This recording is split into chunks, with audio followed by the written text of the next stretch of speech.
Teymur. Samir bəy Qarabağ Universitetinin Tibb və Sağlamlıq Elmləri Fakültəsi üçün planlaşdırılmış infrastruktur, insan resursları, təhsil strategiyası, kurikulum və idarə etməsi haqqında vizyon və fikirlərini bizimlə paylaşacaq. Buyurun. Teşekkür ederim. Teşekkür ederim. Bunun hamısına da 5 dakika var. Eyvallah. Demek biraz infrastruktur, insan kaynakları. Ben dünən yolda gələndə birçok adamı soruşdum. Biz hardayıq. Yani biz Azərbaycan qərbindəyik, şərqindəyik, şimaldayıq, cənubundayıq. Ben onu başa salmaq üçün kəndən buyururdum. Biz Qarabağdayıq. Tam burada Xankəndi Qarabağın en büyük şəhəridir. Qarabağ İqtisadi Reyonun. Bizim biraz yani göreceğiz tur zamanı ama klinikamızın sahası burada kırmızıyla çizili. Tekrar 5.5 hektar olan, aynı zamanda 9 tane binası olan bir kampüstür. Burada büyük bir hastahane binası var, ona bitişik bir ambulator, poliklinik binası var. Ona bitişik bir əlavə 2 tane bina var ki, bunları əsas bu 2 binanın işlədərək, bunları belə deyil, əsas təmirdən sonra fakültəmiz elə bu 2 binada açılacaq. Demək ki, birinci bina xəstəxana binası olacaq. Xəstəxana özü 400 yataqlı bir xəstəxanədir, amma bizim işlədəcəyimiz 75 yataqlı bir xəstəxana olacaq. Burada ana branşlar təmsil olunacaq.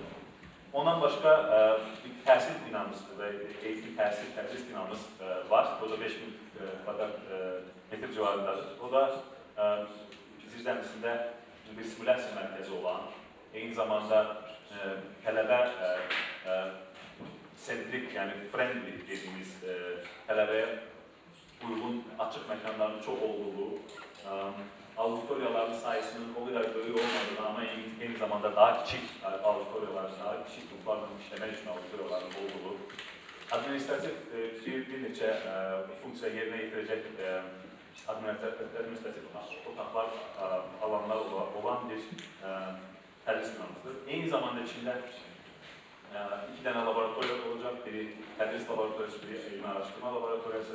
Tabii ki bunların hamısını 5000 metre kvadrat binaya sığmaq çətindir. Bunlar daha çok mən belə deyərdim, İngilizcə ona sampler deyirlər. Yəni bu balaca nümunələr nəyi eləmək istədiyimizin bir göstəricisidir, amma son nöqtəsi deyil. Gələcək təqribən 18-24 ay içində bizim böyük xəstəxanəmizin əsası təmirə ihtiyacı var, onu təmir edib kliniki fəaliyyət əsasən burada göstərəcək, bəzi elmi araştırma fəaliyyətləri burada olacaq. Demək ki, bu bizim infrastruktura. Bizim governance structure dediğimiz, yani fakültesi necə idarə etməyi düşünürük. Burada en başta koyduğumuz faculty board diye bir struktur var. Onun altında dekandır. Dekanın altında demek olan artık dekan yardımcıları dediğimiz, yani onun muavinleridir. Birisi onun tip klinikle bağlı olacak bir adamdır. Bu çok vacip. Bunu çok vacip görüyoruz. Bunu biraz başa salmak bence vaciptir. Bizde demek klinika publik duyuru şəxs olarak yardımcılıdır. Yani onun bakmayarak Qarabağ Üniversitesi'nin klinikasıdır. Onun belirli bir müstəqilliği, bağımsızlığı var. Bunu vacip görürüz. Neye göre vacip görürüz? Qarabağ Üniversitesi olarak. Çünkü düzdür bizim prioritetlerimiz, misyamız, 3 tane misya var. Birinci iş misyası, elmi araştırma ve təhsildir. Ama bu misyaların belə deyil, klinika üçün və fakültə üçün fərqli prioritetləri var.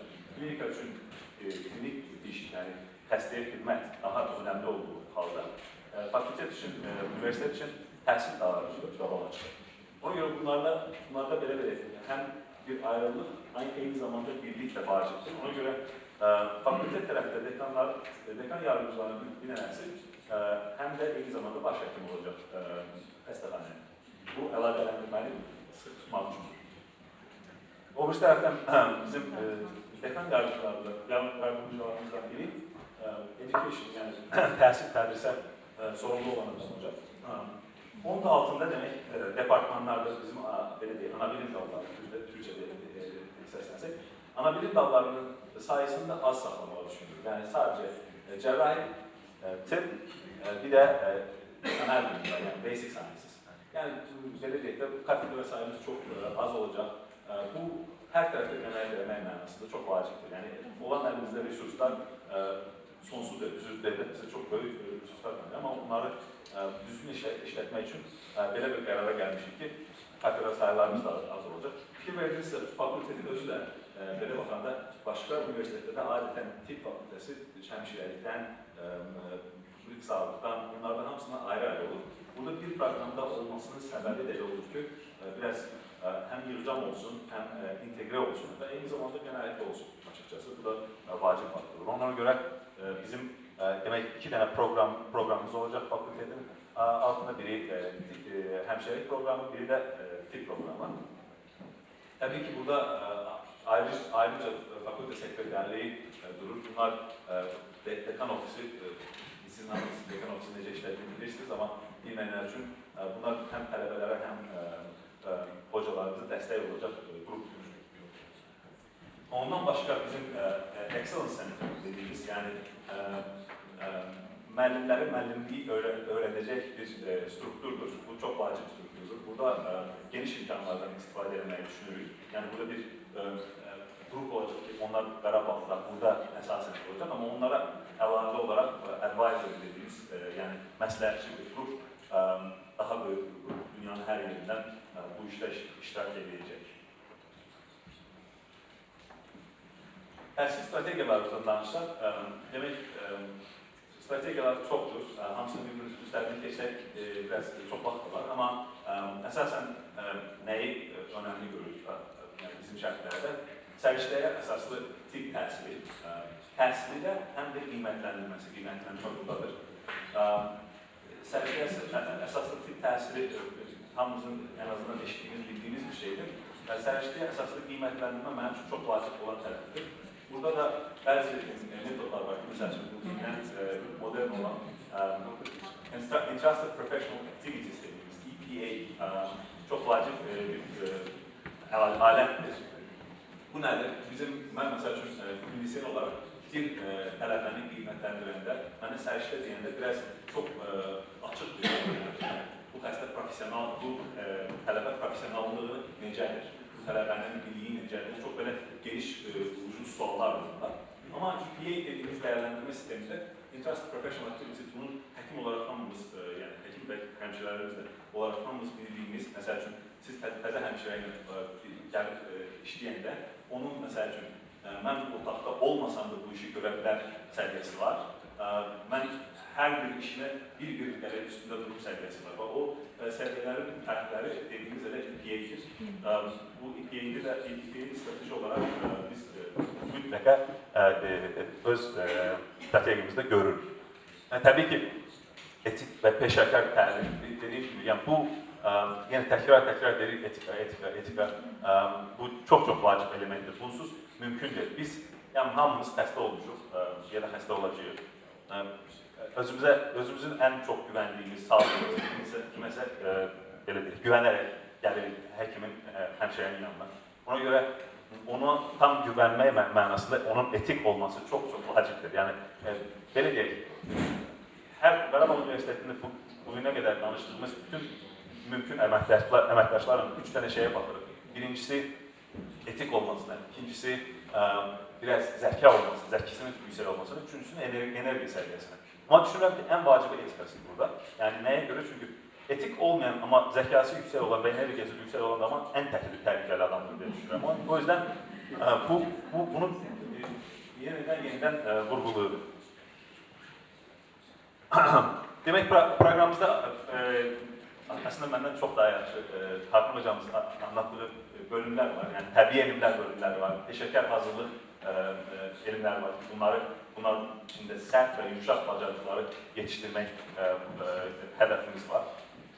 Sosial elmlər, humanitar fənlər ki, İzmir Ekonomik Üniversitesi'nde işlediğimiz bunların hamısı var. Bu da çok vacibdir. Bu seçmelidir ama seçmeli olmanı mecburi seçmelidir. Mecburi olarak o listeden birini seçmeli olacak. Öyle değil ki. incəsənət də çox böyük bir ümid bəslədiyimiz başqa bir tərəfidir. İndi burada Türkan müəllim yoxdur, amma bizim dekanımız Şahin müəllimlə bərabər üçümüz bir tanışmışıq ki, bizim fakültetlərə əlaqələndirmək çox vacibdir. Tip də dediyimiz kimi elm qədər sənətdir. Ona görə hər tip tələbələrimizin bir sənətlə əlaqəli olması, məsəl üçün bir instrument öyrənməsi, bir qrupda olub bir oyun öyrənməsi, onu çox-çox önəmli görürük. Ona görə bu bağlantını vacib saxlayacaq. Üzr istəyirəm, bir də burada demək başqa bir vacib tərəfi nədir? İbrahim hocamızın anlattığı kimi, dediyi kimi, demək, instruksiya saatlarını çox aşağı saxlamağa vacibdir. Yəni, tip, mən də tələbəyə keçmişəm, həmşirə öyrənməmişəm, amma həmşirə dostlarımdan da eşitməyim. Yəni, bu amfilərdə, dərshanələrdə öyrənəcək sənət deyil. Yəni, çoxumuz mənə soruşanda, bunu biraz ilk dəfə eşidəndə mən biraz şaşırdım. Yəni, nə mənada? Dedim, necə yəni? Sonra mənə soruşdular ki, sən bu keçdiyin imtahanlardır, onları dərshanədə hocamdan eşidərək öyrəndin, yoxsa gedib özün oxuyaraq öyrəndin? İmtahanlar necə keçdi? Cavabı bunun çox sadədir məncə. Oradan da çoxsunu özümlə, yəni özüm öyrənərək keçdim. Burada da biz deyirik ki, belə bir instruksiya saat olursa həftədə 20 saat, hər tələbə, tip tələbəsi və həmşəri tələbəsi 60 saat, yəni onun üçdə bir proporsiyada bunu özü çalışmalıdır. Hər bir saat instruksiya 3 saat evdən, yəni ya da kütüphanədə çalışmalıdır. O mənada bunu çox vacib görürük. Yavaş-yavaş təbii ki, instruksiya sayısı getdikcə artır, illər getdikcə, çünki orada klinikada daha çox vaxt geçilir, amma instruksiya saatlərinin az olması çox vacib görürük. Təşəkkür ederim, biraz tez Çok sağ olun Sami Bey. Buyurun. İndi isə keçid edirik sual-cavab sesiyasına.